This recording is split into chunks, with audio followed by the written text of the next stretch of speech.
Bonjour et bienvenue au forum TPE-PME de la Banque de France. Nous vous proposons un coup de projecteur sur le microcrédit professionnel en compagnie de Béatrice Raoult-Texier de la Banque de France et Frédéric Lavenir de l'ADI. Bonjour à tous les deux. Bonjour. Pour commencer, Monsieur Lavenir, est-ce que vous pouvez nous présenter ce qu'est le microcrédit professionnel ? Oui, bonjour. Alors, il y a autant de définitions du microcrédit que de personnes pour répondre à votre question. Donc je ne vais pas prétendre donner une définition académique. Mais pour l'ADI, le microcrédit, c'est assez simple. C'est le petit crédit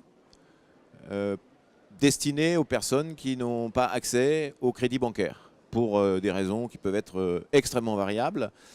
Petit crédit, ça veut dire pour nous, en moyenne, un crédit de 4 000 euros dans une fourchette qui va de 1 000 à 10 000 euros maximum. Quels sont les résultats de ces entreprises, de ces porteurs de projets qui vont bénéficier de ce microcrédit d'en moyenne 4 000 euros ? Alors, si vous voulez des chiffres, ils sont évidemment faciles à donner. À 2 ans, 75% des entreprises créées sont toujours en activité. Et même au-delà, 85% des personnes qui ont créé leur entreprise avec un microcrédit sont dans l'activité, c'est-à-dire soit dans leur entreprise telle qu'ils l'ont créée au départ, soit dans un emploi salarié ou non salarié qu'ils ont pu obtenir par la suite. Donc ça, ce sont les chiffres tout simples. La réalité, c'est que la pérennité de ces entreprises et d'ailleurs accessoirement leur capacité à rembourser les crédits que nous leur accordons sont dans la moyenne des créations de très petites entreprises en France. C'est-à-dire que le fait que ce soit de très petits crédits accordés à des personnes qui n'ont pas accès au crédit bancaire ne change rien quant à la pérennité des entreprises, c'est-à-dire quant à la qualité des projets et à la qualité des porteurs de projets. Et c'est ça qui est, je crois, le plus intéressant dans le microcrédit. Et justement, quelles sont les conditions pour accéder à ce microcrédit ? Alors, ne pas avoir accès au crédit traditionnel, mais au-delà de cette condition, qu'est-ce que vous regardez quand vous décidez d'accorder un microcrédit ? Alors, nous ne raisonnons pas véritablement en conditions. Nous voyons arriver des personnes qui portent des projets et notre seul travail, c'est d'apprécier la qualité intrinsèque des projets, c'est-à-dire leur robustesse, leur capacité à générer effectivement un revenu, ou même leur potentiel, puisque nous aidons évidemment les porteurs de projets qui ont une idée, qui ont envie de la porter, mais qui n'ont pas tous les savoir-faire qui permettent de structurer un projet, de le rendre plus viable en les aidant à mieux identifier leurs cibles, à mieux construire leur projet au départ. Donc il s'agit simplement d'apprécier le potentiel du projet et sa capacité à fonctionner, à marcher, à générer du revenu. Alors, Madame Raoult-Texier, comment se fait-il que la Banque de France soutienne le microcrédit ? Oui, bonjour. Alors la Banque de France, effectivement, est très engagée en faveur du microcrédit. C'est une des 12 actions prioritaires de sa stratégie RSE. Et c'est un engagement qui part du constat que, comme l'a montré Frédéric Lavenir, le microcrédit est un levier d'insertion économique et sociale, de création d'entreprises.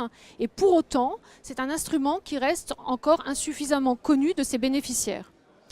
Donc, quelques chiffres pour éclairer ce sujet. Donc, les encours de microcrédit mesurés par la collecte statistique de la Banque de France, c'est 1,5 milliard d'encours fin 2017, donc c'est relativement peu, à 85% du microcrédit professionnel, qui sert à la création, à la reprise de très petites entreprises dans le secteur tertiaire, principalement dans le domaine du commerce, de la réparation, des services, de l'hôtellerie et de la restauration. Quand on parle d'encours, parce que le terme vous est familier mais un petit peu technique, oui, c'est la somme qui est allouée, qui est prêtée à ces porteurs de projets. C'est l'ensemble effectivement des microcrédits qui ont été, c'est le stock de microcrédits en fait en cours à la fin 2017.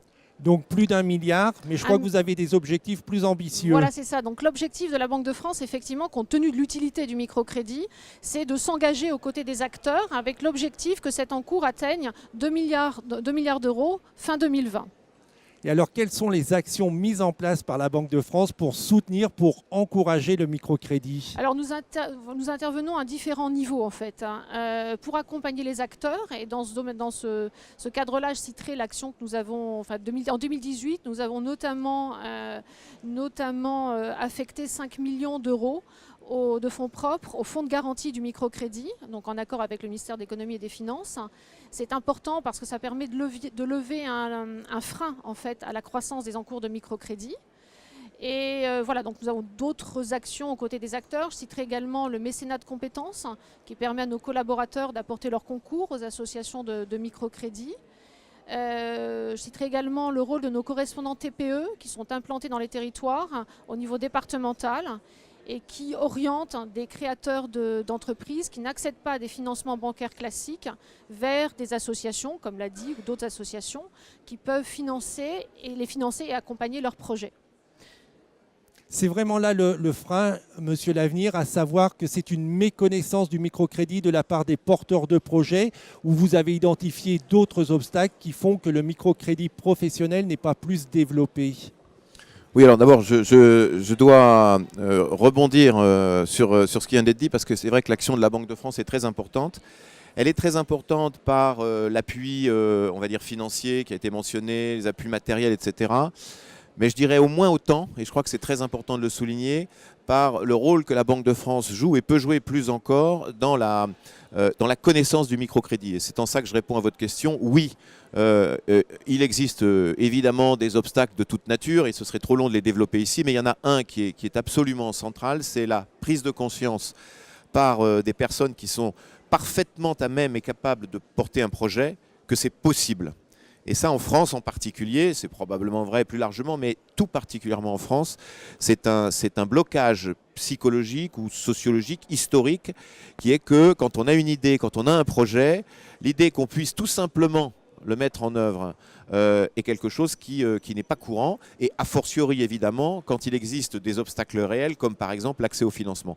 Donc la prise de conscience du fait que c'est possible, que c'est bien, ça, c'est quelque chose auquel une institution comme la Banque de France peut contribuer de manière tout à fait considérable par sa parole, par son action sur le terrain, au-delà même de l'appui qu'elle apporte au réseau tel que l'a dit. Et pour conclure, merci. alors Oui, mais justement, précisément, effectivement, pour rebondir sur les propos de Frédéric Lavenir, sur la visibilité que la Banque de France peut donner en fait au microcrédit, on a plusieurs types d'actions en fait. On intervient, donc on a mis en place des prix du microcrédit, notamment un prix du microcrédit professionnel qui a été remis donc en juin 2018 pour dans la dernière édition. Et puis on intervient également dans les territoires en fait. On a mis en place des rencontres régionales, départementales du microcrédit qui associent l'ensemble des acteurs institutionnels, bancaires, associatifs qui interviennent dans le domaine du microcrédit. Ça permet de donner de la visibilité, de communiquer sur le sujet. Et puis enfin, dernier volet est important également, dans le cadre qui rejoint ce qu'on fait dans le cadre de la stratégie nationale d'éducation économique et financière des publics.